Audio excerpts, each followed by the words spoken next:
Do we live in a victim-blaming society?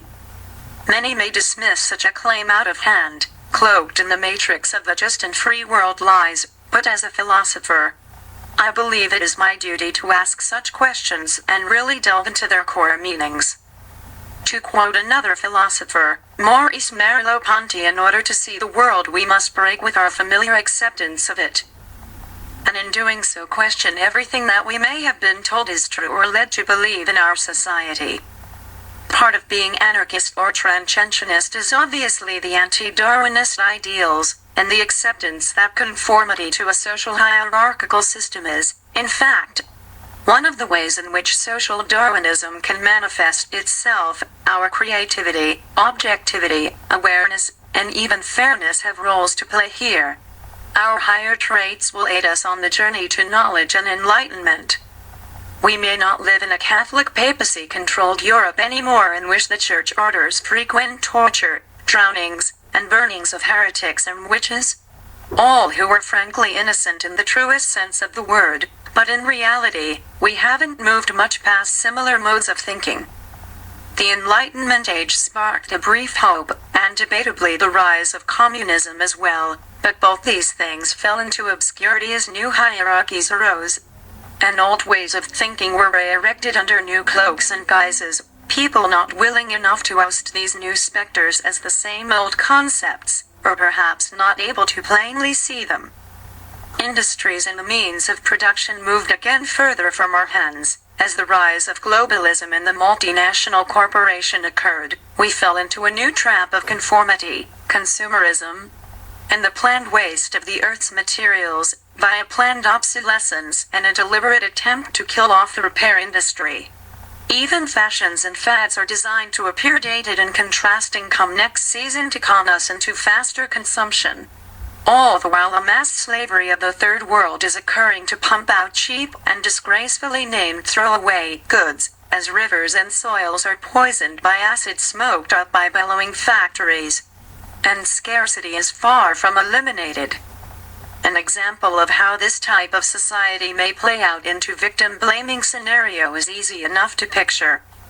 Let's say there is this phone, its battery planned to die after a certain and relatively short amount of use, but then along comes a guerrilla engineer, someone at odds with the current system, and says, for your iPhone I have developed a new cheap-to-make, sustainable battery that will last charge after charge, or better still, let's say he's some sort of cyber hacker who can give iPhone software updates that essentially turn them into the latest iPhone models for a fraction of the price, and nowhere near the same material.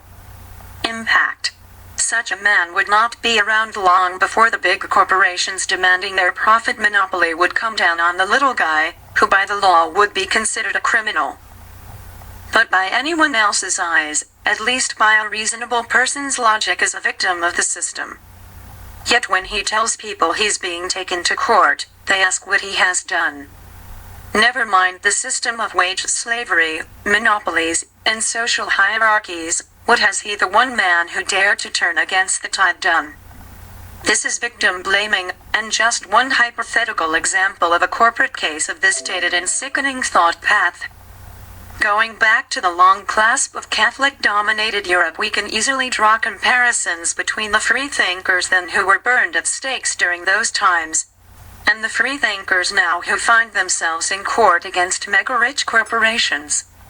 That we are living in a victim-blaming society is an apt term to describe what is really going on here. Nothing is ever the fault of larger socio-economic conditions according to our modern society. Individuals must instead be hunted down for systematic failures in what are essentially modern witch hunts, usually aimed at those at the bottom of the hierarchy, such as the poor or those on benefits. Say a man burns a flag because his nation has treated him unjustly, he may be arrested for inciting hatred or others. But the reasons why he would carry out such a symbolic gesture is simply swept away under the rug for nobody to see. And the media will suffocate the public with their own conjecture and poisonous lies, either leading people to blame Johnny Foreigner, Islam, communism, the Russians or some other far-off bogeyman, to deflect blame from their own system. A good journalist working on behalf of morality or a higher purpose such as human rights is hard to come by over one who's working for a corporation's agenda in whatever form. Abby Martin is one of the good ones, who has covered the extreme victim blaming of the Arab and Palestinian people by the ever-increasingly fascist militaristic ethno-state of Israel.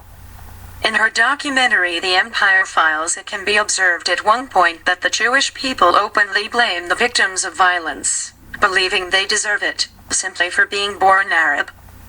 Mainstream media may try its best to adopt a see no evil, hear no evil approach regarding the human rights abuses in Israel, but we can't all be so easily fooled as to what is really happening.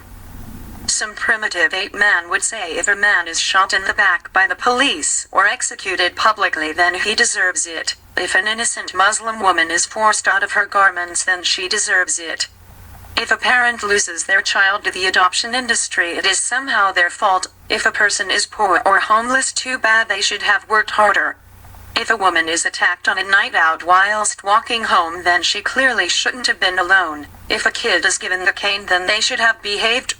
If someone steals because they need to survive, then they should have found a non-existent position working under some drill sergeant somewhere. We're here at the church as the voice of reason and empathy to say enough is enough. We will not tolerate these brutish lies condemning violence and suppression of the innocent.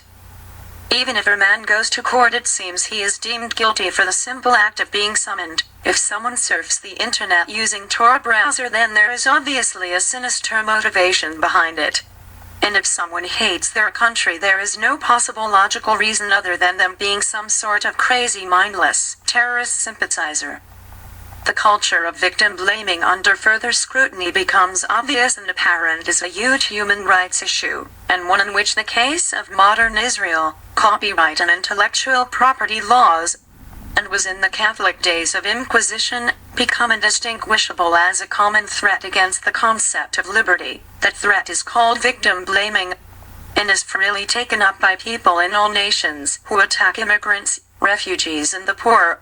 Some news networks seemingly actively delighting in the degradation of those dependent on welfare and no access to the means of any form of production, or their own land. Police attack and arrest civilians, and then it clearly becomes the citizens' job to defend themselves against such an attack in court. In reality, police will use excuses for their brutality and assault as simple as the victim, yes, their victim status is now firmly secured, was running away, name-calling, or refusing to stop on the road.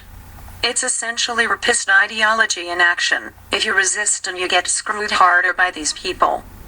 The system's dogs are sending us a message. We wouldn't have arrested you if you'd have voluntarily let us grope you and search through your personal items.